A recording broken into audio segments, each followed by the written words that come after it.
Hello there, my name is Ben Walker, and today, with the help of Promise Yourself, I'm going to be talking to you about some of the things that we're just not taught about at school. These can be mortgages, buying a house, renting, taxes, debts, all these things that we're just not taught about at school. And today I'm talking about interviews, now more specifically job interviews. Now, a job interview has become an integral part of basically any application. If you're going to get a job offer, chances are you're going to have to go through an interview first. But it's been changing quite a lot recently. So back in the good old days, pre-COVID, most job interviews would be conducted face-to-face. You'd actually meet the person who's interviewing you, and you have to sit in a room with them, and who knows, it could get quite awkward. But nowadays, more and more are being conducted online over video calls. Now, whether or not that's a good thing, who knows? But it can mean that maybe you'll be in a little bit more of a comfortable setting. Though, of course, as COVID restrictions have become slightly more lax, of course, now you are getting more face-to-face interviews anyway. So it doesn't really matter what type of interview you're going for. It could be with a group of other people, it could be in front of a panel, one-to-one, or over the internet. What does matter is how you deal with the nerves, because of course, any nerves, that's to be expected. It's a job interview, it's a high-pressure situation. If you're nervous, that's absolutely fine, don't worry. But it's how you deal with those nerves. Now, the important thing to remember is if you don't get the job offer, it's not the end of the world. There are other jobs out there. So at the end of the day, if you accept that it's not going to be the end of your world, if you don't get the job, you should be okay. If you start panicking and thinking about how difficult it's going to be afterwards, it won't be. It'll be exactly the same as it was before. So just take your time, take a few deep breaths, and you should be absolutely fine. Now, when you're in the job interview, you could be asked a whole range of things, but there's three main things that interviewers tend to focus on. Now, first of all, it's all about your previous experience. Now, you have to talk about how your previous experience and skills could give you the ability to perform this job. So draw on everything that you've done before to inform you on how you can answer this question. So, for example, if you're going for a manager position, but you've not had any work experience managing people, you could talk about different activities you've done where you've taken the leadership role. For example, captaining a sports team or something along those lines. Now, while some of those may be quite outdated, you don't want to be trawling back 10, 15 years back when you're at primary school, but the odd kind of example like that could help you in an interview situation. Now, another thing that interviewers love to hear about are your strengths and weaknesses. Now, of course, they're going to hear lots and lots of answers that are pretty much identical. Lots of people say they're a team player, they're hardworking. You need to think of something that's going to let you stand out from the crowd. So you're very adaptive, you're versatile, you take the initiative. All these things are good words to drop in there, showing how you're a little bit different from everyone else, because remember, this is all about standing out from the other people who are applying. Now, when it comes to weaknesses, obviously you don't want to say you're the laziest person they're ever going to meet, because that's probably going to go down like a lead balloon. Instead, you need to focus on things that you think you can improve over the course of this job. For example, if you're not very good at making presentations, speaking to a group or in public, you could say, one of my weaknesses is presentations. I'm not very comfortable speaking to groups or strangers one-on-one, but that's something that I've been actively trying to work on. And then you could demonstrate, for example, if you're taking public speaking classes or something along those lines that are helping you to develop this skill. So with the guide that's going along with this, there are a few more examples of strengths and weaknesses that you could throw in there, here and there. But like I said, it's all down to what you want to convey. So really, there's no correct answer. It's just making sure that you don't bore the interview, essentially.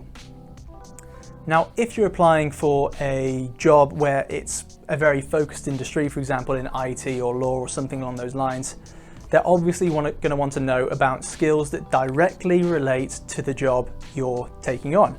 So if you're applying to be a web programmer, you should have experience making websites and coding and things like that. So it's areas where you can demonstrate, I've done this, this, and this, which means that I'll be able to do the job better. So in some circumstances, they may not ask you this. In some, they might. It's really dependent on what you're applying for, and it's all about preparing for your job. If you really care about the job you're applying for, you should have done some preparation, and that way you should be able to understand kind of what the interviewer is looking for. Now, it can be very, very difficult to analyze yourself and try and sell yourself in this way. So one method that lots of people tend to like is STAR. That stands for situation, task, action, and result. So the situation is, of course, the problem scenario that you found yourself in, and the task is the task you've been given to get to the end goal of where the company is trying to get to, or where you're trying to get to.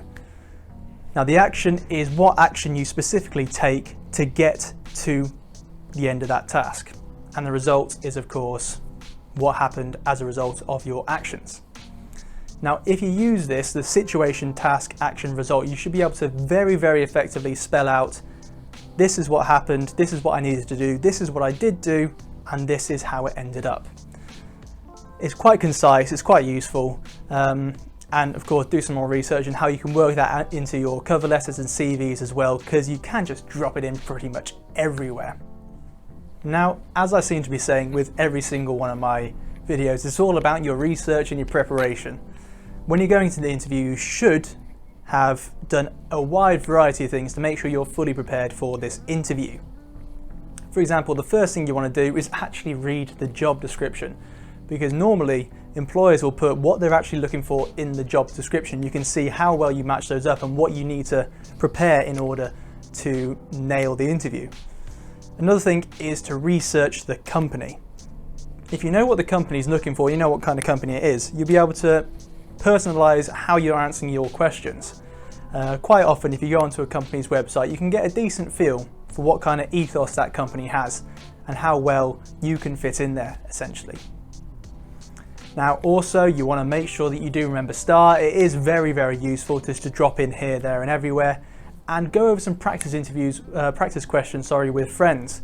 Get friends, family, and closer people to you to ask you difficult questions to see how well you can answer them and what you can do better. Asking for feedback is always a really good way to develop your interview skills. Now, there are a few more top tips as well that go along with the guide. Definitely click onto there, have a look at those, and as I always say, learn as much as you can. But when you actually get to the interview, the first thing I mentioned there is being comfortable. Now, if you're turning up in trackies, that's probably not going to be a great start. So you want to look respectable and dress how you want to, basically, within limits. Because if you're going for an office job, you need to, of course, be fairly presentable. So it's all about dressing how you think would work on a daily basis on that in that job. For example, if you're turning up to interview for a role at McDonald's and you rock up in a suit, that may not be the right vibe they're going for there. Though I won't argue you would look very professional.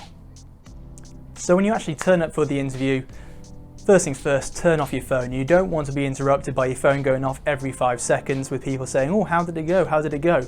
Interviewer's not going to like that. And when you sit down, take a deep breath and don't ramble. Obviously you want to come across as, talkative and a nice person, but make sure that you're not going on too much. You're not telling your interviewer about a relative on your dad's side who's 3 times removed. I don't even know what that means, but you need to keep it nice and concise, answer their questions, and normally do it with a smile. That normally does help. If you sat there looking grumpy the whole time, that may not be great. They may want someone who, actually smiles. So coming across as a nice, friendly person obviously is going to help. But I understand that in these situations you can be very nervous, it can make it a bit more difficult. So don't be afraid to have a little bit of a laugh and a joke as well, just to settle your nerves. Nothing crazy, but just try and get yourself comfortable. That's the best thing, really. Settle down into it. If you're really, really nervous, you can always start with, I'm sorry, I'm really nervous, bear with me. And these interviewers see a lot of people, I'm sure they'll understand, and they may even appreciate your honesty. Now, once the interview is over, it's over, okay? Now, some people say put it out of your mind because you could just obsess about it, but really, you can think about what you did wrong, you can think about what you could have done better, just don't go crazy about it. Because, of course, analysing how you did could help you do better the next time if you don't get the job offer. Now, if you do get offered the job, you want to tell them fairly quickly whether or not you're going to accept that position, normally within a day or so. And if you're trying to juggle a few different offers, obviously that's up to you. But just be honest, you don't want to burn any bridges in case you want to work for that company at some point in the future.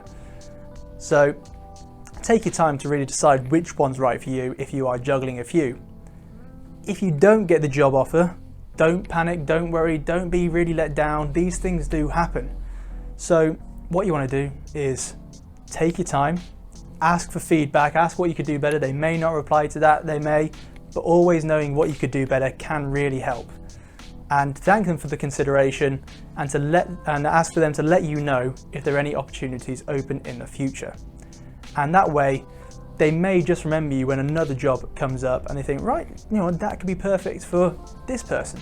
So always make sure you leave it on a good foot, because at the best of times, if someone needs an employee at short notice, you could just be there in the back of their head. Now, if there's anything else you need to know about interviews, of course, go to the post that I've done on the Promise Yourself website. It gives a little bit more information and talks a little bit more about it. But at the end of the day, I'm just going to sum up. Remember, stay calm, do your preparation, dress for the job you really want, and take your time. Don't be too nervous. It's really important that you don't get yourself all panicked and worked up. My name's Ben Walker. Remember to like and subscribe and all of that stuff to our YouTube channel to learn about any more stuff that's coming out. And I'll see you guys again next time.